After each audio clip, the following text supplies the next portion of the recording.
مشاهدينا الأكارم، السلام عليكم ورحمة الله. نشرة الأخبار نقدمها لكم من الفضائية الإريترية، نستهلها بالعناوين.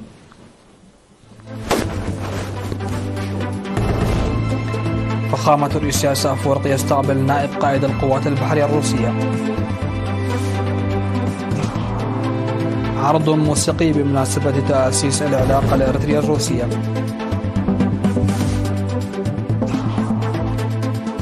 السفينة العسكرية الروسية تغادر مدينة مصوع.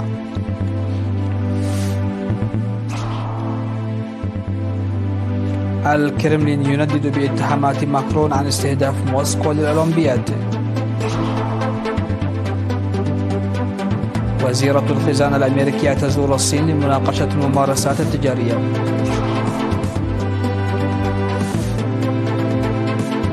واستهداف طائرات مسيرة فوق عاصمة ميانمار وتدميرها.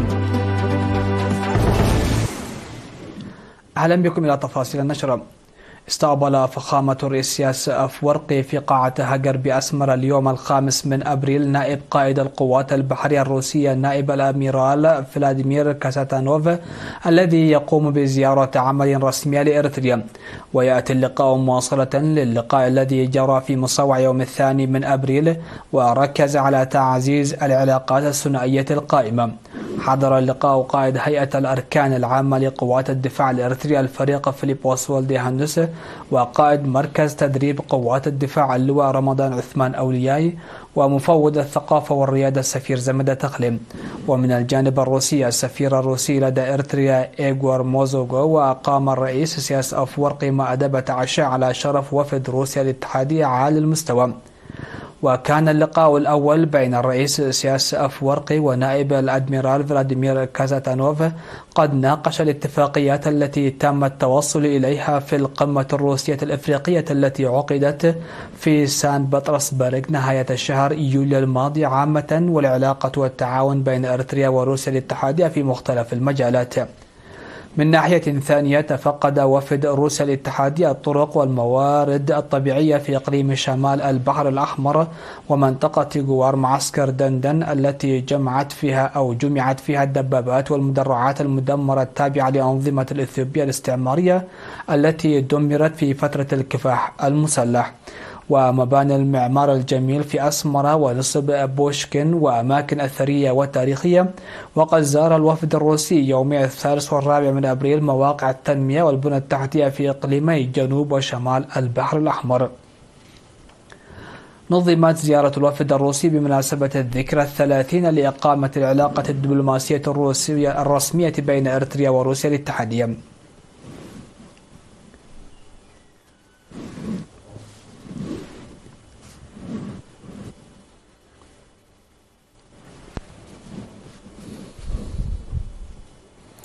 بدورها قامت الفرقة الموسيقية التابعة للقوات البحرية الروسية عرضا موسيقيا بمناسبة الذكرى 30 لتأسيس العلاقات الدبلوماسية الرسمية بين إريتريا وروسيا الاتحادية في 4 من أبريل في سينما روما بأسمرة.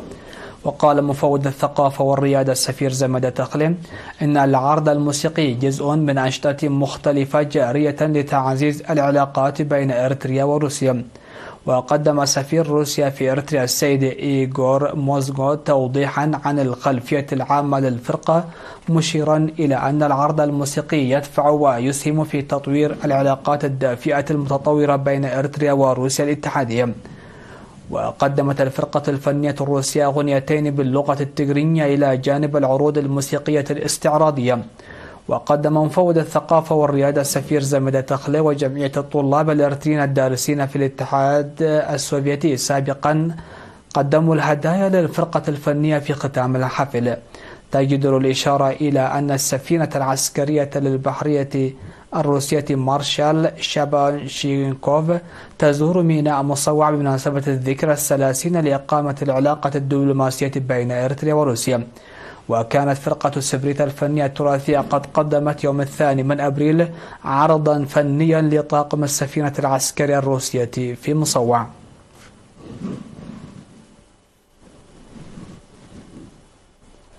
من جهة أخرى، قادرت ميناء مصوع السفينة العسكرية التابعة للبحرية الروسية مارشال شباشينكوف التي كانت تزور ميناء مصوع من 28 من مارس بمناسبة الذكرى 30 لإقامة العلاقات الدبلوماسية الرسمية بين إريتريا وروسيا الاتحادية.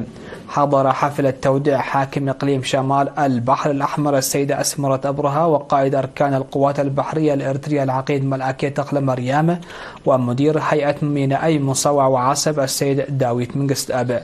وقام طاقم السفينة العسكرية الروسية خلال زيارتها التي استمرت لحوالي الأسبوع بزيارة المواقع الأثرية في مصوع، وكذا نصب شهداء طوالوت ومتحف إقليم شمال البحر الأحمر وجزيرة دسي وقرقسم، وأجرى مباراة كرة قدم ودية مع فريق القوات البحرية الإريترية. قامت الجمعية الوطنية لمعاقي الحرب بتوزيع 5 مناحل حديثة مزودة بمعدات كاملة و5000 نعفة لشراء النحل لكل من 15 من أعضائها في مديريتي علب برعد وعتكلزان في إقليم عنسبة. ويعد البرنامج الذي نفذ في 3 من أبريل استمرارا للجهود المبذولة لتحسين الحياة المعيشية لمعاقي الحرب من خلال تأمين مصدر دخلهم. وقال مسؤول قسم التأهيل في الجمعية السيد أبراهام كفلسيون إن المناحل قدمت على شكل قروض تدفع في 2 داعيا المعاقين المستفيدين على العمل الجاد للسير على خطى من وصلوا إلى مستوى معيشي أفضل بدعم من الجمعية. النحل تم توزيعها على شكل قروض لمدة 2 عام. ودعا مسؤول فرع جمعية معاقي الحرب في إقليم عنسبة السيد شمولي ولد قرقيس على إيجاد وسيلة العمل الجماعي لفوائدها الكبيرة. وقدم خبراء الزراعة في المديريتين تنويرا حول وسائل تربية النحل التي تحدث التغيير السريع إذا تم تطويرها بشكل صحيح. وشكر المعاقون للفرصة المتاحة متعهدين بالعمل الجاد لتغيير حياتهم. قيم الاتحاد الوطني للشباب والطلبة فرع ساوا ومؤسسات التعليم العالي أنشطته في مدرسة وارساي كالو في العام الدراسي 2023-2024. وأشار التقييم الذي حضره قادة الفرق العسكرية في مركز تدريب الخدمة الوطنية ومسؤولو المكتب ومعلمو وطلاب مدرسة وارساي كالو الأنشطة الناجحة المنفذة في الدورات التدريبية التنويرية للخلايا التثقيفية وأسبوع الشباب الثقافي التعليمي وتأهيل الكادر في المستوى الثاني وتبادل التجارب وأنشطة مختلفة للأندية. وأوضحت مسؤولة فرع ساوا ومؤسسات التعليم العالي في الاتحاد السيدة منصورة إسماعيل في المناسبة أن الجهود والاستثمار جار لضمان تحلي الشباب بالوعي والكفاءة العالية ووراثة تاريخهم بشكل صحيح، مؤكدة على مواصلة هذه البرامج بقوة. من جانبه دعا قائد هيئة اللوجستيك في مركز تدريب الخدمة الوطنية المقدم عند إبراهام تيدروس دعا الطلاب والمعلمين على الاستفادة من الفرص الواسعة المتاحة لهم وتنظيم الاتحاد الوطني للشباب والطلبة البرامج المماثلة المرتكزة على الأعضاء. في غضون ذلك تخرج 24 مدرسا من مدرسة وارساي كالو من دورة تدريبية أولية في الصحافة نظمها الاتحاد الوطني للشباب والطلبة فرع ساوا ومؤسسة التعليم العالي بالتعاون مع مدرسة وارساي كالو. يقوم مزارعو مديرية شعب بنفير واسع لحماية التربة وحفظ المياه لاستغلال السيول المنحدرة من الهضبة في الزراعة. وأوضح مدير إدارة الضاحية شمال منشب السيد سعيد ناصر أن الهدف من النفير الجاري في ضمان إدارات ضواحي بدعم الثيران إصلاح البنية التحتية المدمرة بالسيول عامة وصيانة الحواجز التحويلية والمدرجات خاصة.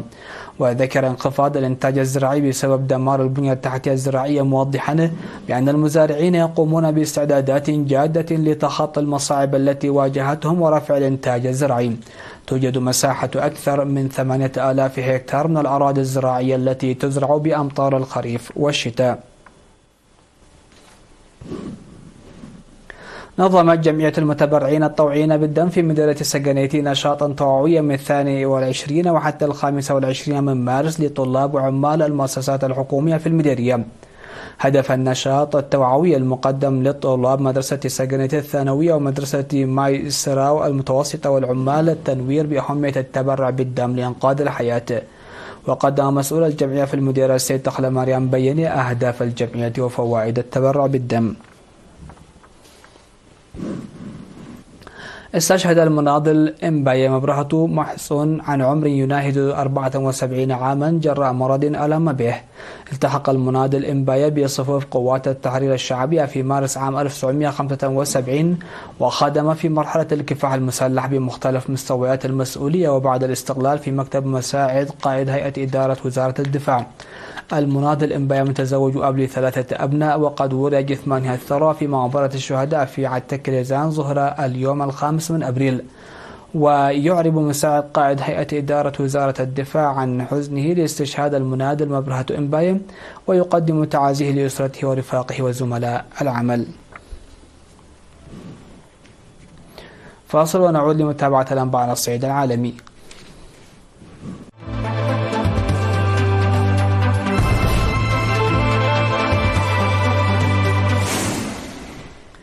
أهلا بكم مع الأنباء العالمية. نددت الرئاسة الروسية باتهامات الرئيس الفرنسي إيمانويل ماكرون حول استهداف موسكو للألعاب الأولمبية المقبلة في باريس. ووصف الكرملين اتهامات الرئيس الفرنسي لموسكو بأنها باطلة. يأتي هذا في أعقاب اتهامات ماكرون لموسكو، حيث قال إنه ليس لديه أدنى شك في أن روسيا ستستهدف بخبز أولمبيات باريس هذا الصيف. وقال ماكرون ردا على سؤال أحد الصحفيين حول ما إذا كان يعتقد أن روسيا ستحاول استهداف الألعاب الأولمبية: ليس لدي أي شك على الإطلاق بما في ذلك فيما يتعلق بالمعلومات. وكانت روسيا هاجمت في وقت سابق الرئيس الفرنسي، ووصف المتحدث باسم الكرملين ديمتري بيسكوف مواقف ماكرون الأخيرة بأنها الأكثر تطرفا بين جميع القادة الأوروبيين بشأن قضية الصراع في أوكرانيا.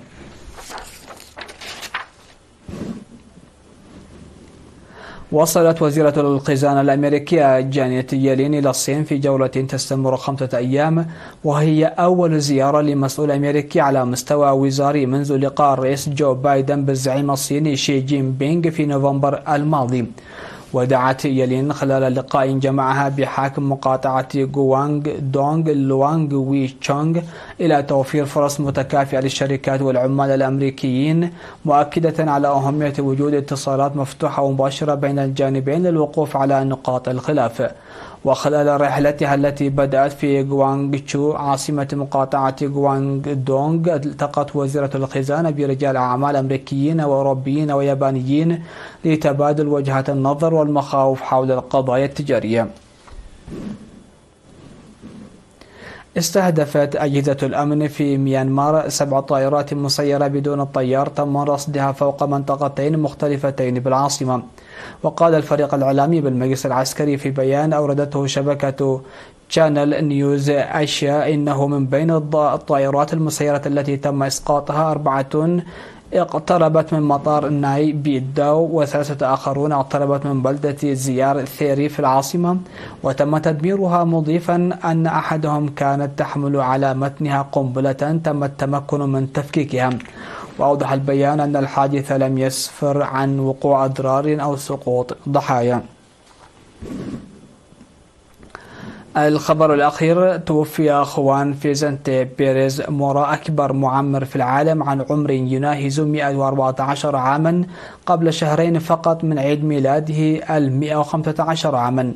ودخل الفنزويلي موسوعة جينيس عام 2022 عندما كان يبلغ 112 عاما و253 يوما بعد وفاة ساتورنينو دي لافوينتي غارسيا قبل أسابيع. لم يكن السيد بيريز مورا أكبر مواطن في بلاده وأول مواطن أمريكي جنوبي تعترف به المنظمة كأكبر رجل على قيد الحياة فحسب، بل إنه الآن رابع أكبر رجل في التاريخ تم التصديق على عمره رسميا. وكان لديه 11 طفلا، 6 أبناء و5 بنات، وكان لديه أيضا 42 حفيدا و18 من أبناء الأحفاد و12 من أحفاد الأحفاد. ومن المتوقع أن يكون الآن ثاني أكبر رجل على قيد الحياة هو جيسابورا سونوبي من اليابان البالغ من العمر 112 عاما في انتظار تأكيد عائلته. مشاهدينا، نختم نشرة هذا المساء بتذكير أهم وأبرز العناوين. فخامة رئيس السياسة أفورقي يستقبل نائب قائد القوات البحرية الروسية. عرض موسيقي بمناسبة تأسيس العلاقة الإرثية الروسية. السفينة العسكرية الروسية تغادر مدينة صوع.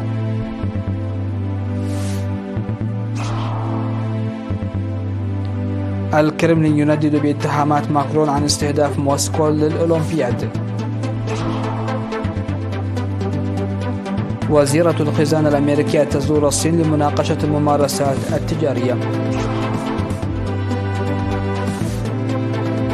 واستهداف طائرات مسيرة فوق عاصمة ميانمار وتدميرها.